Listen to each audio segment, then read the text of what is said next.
Mengejutkan. Buat apa coba? Orang-orang kaya raya, jogging, pakai patwal. Ke warung, pakai mobil TNI. Sekarang, naik helikopter, polisi.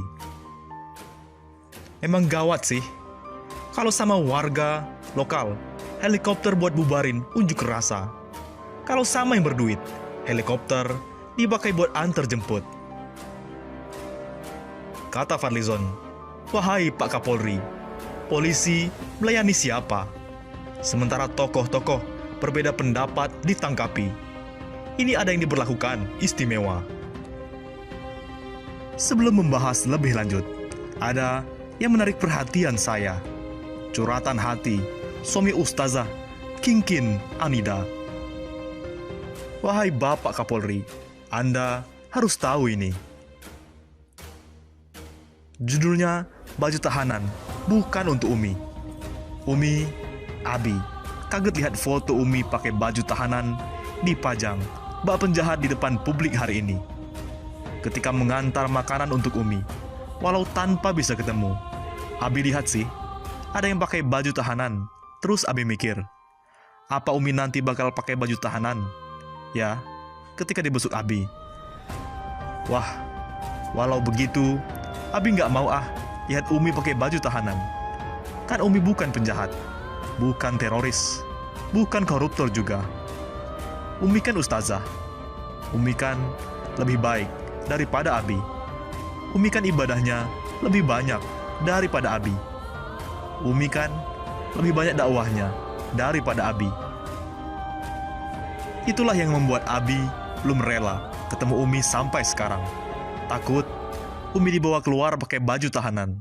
Baju tahanan yang tak pantas buat seorang Umi. Abi egois ya Umi. Maaf ya Mi, walau kangen, tapi Abi tekan selama ini. Karena tak mau lihat Umi pakai baju tahanan.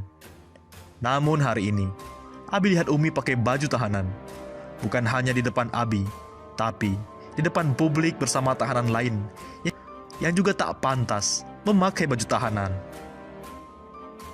Abi kaget lihat Umi dipajang seperti itu, direndahkan seperti penjahat, sedih rasanya. Tidak menyangka, kok bisa begitu ya? Diperlakukan polisi yang waktu ke rumah nangkap Umi, kita sambut dengan ramah dan kooperatif. Semoga besok-besok kita bisa ketemu ya Mi. Abi udah gak takut lagi ketemu Umi pakai baju tahanan. Karena Abi hari ini sudah lihat Umi dipermalukan di depan publik. Tapi Umi tetap tabah. Abi yakin di balik masker Umi tetap berzikir, meminta kekuatan dari Allah Subhanahu wa Ta'ala, seperti yang biasa Umi lakukan kalau kita sedang bersama. Umi tetap cantik kok, walau hanya mata Umi yang Abi lihat. Yang tabah ya Mi, kan Umi nggak salah. Umi hanya korban hoax. Allah bersama orang-orang yang baik seperti Umi. Oleh Ustadz Satria Hadi Lubis, suami Ustazah Kinkin Anida.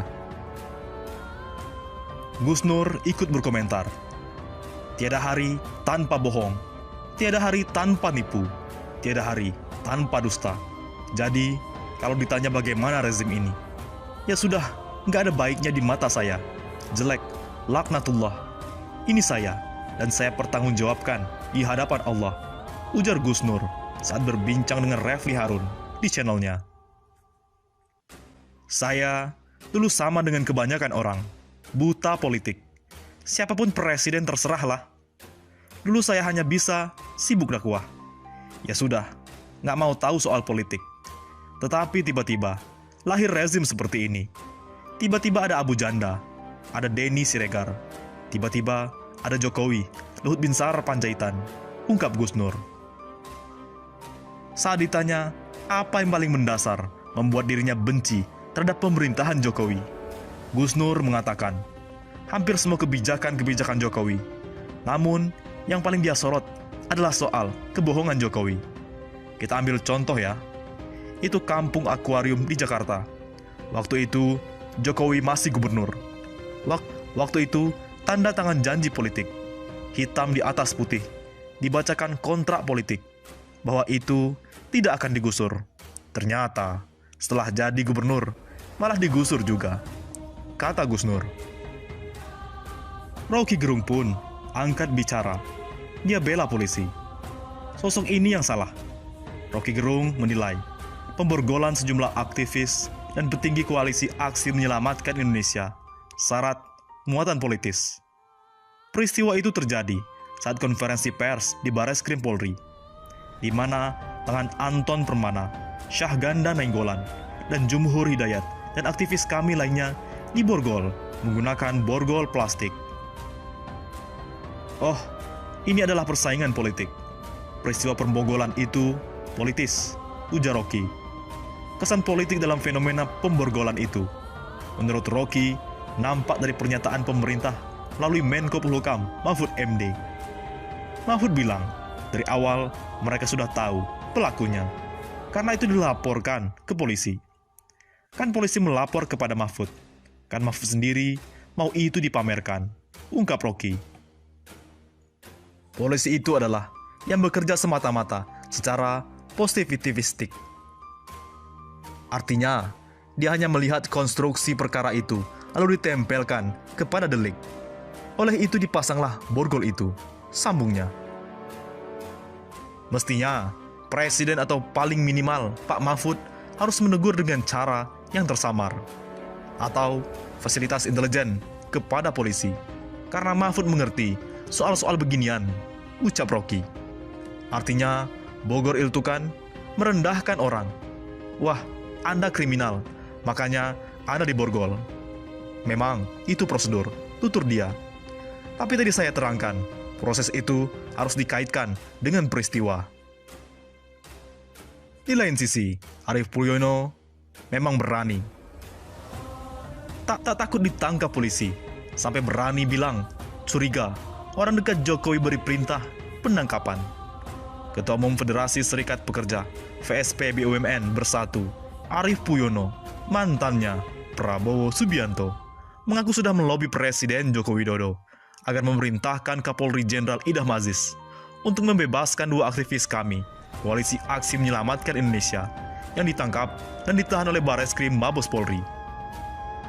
Kedua aktivis kami yang dibela Arief itu adalah Syahganda Nainggolan dan Jumhur Hidayat. Keduanya sudah berstatus tersangka dan ditahan. Yang pasti, saya sudah sampaikan ke orang kepercayaan Pak Jokowi agar Syahganda dan Jumhur dibebaskan segera. Dibebaskan dulu yang paling penting, kemudian SP3 lah. Artinya, Kapolri harus melihat itu semua.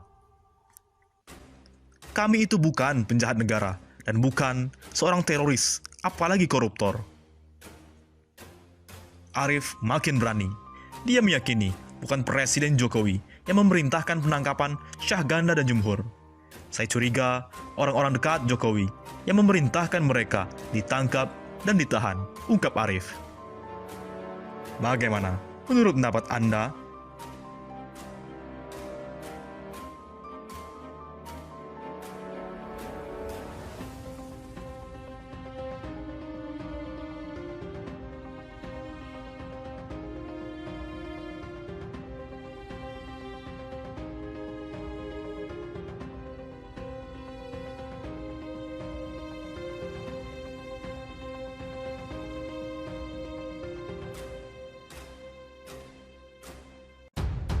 Presidium Koalisi Aksi Menyelamatkan Indonesia atau KAMI, Jenderal TNI Purnawirawan Gatot Nurmantio akhirnya muncul di publik. Dia langsung merespon penangkapan 8 anggotanya. Sebagai bekas prajurit, mantan Panglima TNI itu membakar semangat para aktivis KAMI untuk tidak kendor. Dia menyebut penangkapan aktivis KAMI itu tidak perlu diributkan dan tidak perlu dikasihani. Gatot menambahkan timnya sudah siap lahir batin, maka tidak perlu diributkan apalagi dikasihani. Justru ada berkah dan kami mengucap syukur alhamdulillah. Gatot menegaskan para aktivis kami yang ditangkap Bareskrim semuanya adalah benar-benar pejuang bukan karbitan. Teman-teman, jangan ributkan teman kita yang lagi ditahan di Bareskrim. Mereka semua pejuang, bukan karbitan. Kami adalah kumpulan orang-orang yang berjuang untuk rakyat, bangsa dan negara serta keyakinan dan kebenaran perjuangan yang hakiki. Gatot juga meyakini aktivis kami yang ditangkapi sudah siap dan memiliki mental yang kuat. Jika ragu atas pernyataan kami, silakan jenguk dan lihat pasti disambut dengan senyum ceria. Jadi itulah insan kami, semakin ditekan semakin bangkit, lanjutkan perjuangan saudaraku. Seperti diberitakan sebelumnya, setidaknya aktivis kami yang ditangkap Barreskrim terkait dugaan pelanggaran Undang-Undang ITE pada demo penolakan Undang-Undang Cipta Kerja. Mereka diantaranya ialah Sekretaris Komite Eksekutif kami, Syahganda Nenggolan, dan 2 deklarator kami, M. Jumhur Hidayat, serta Anton Permana.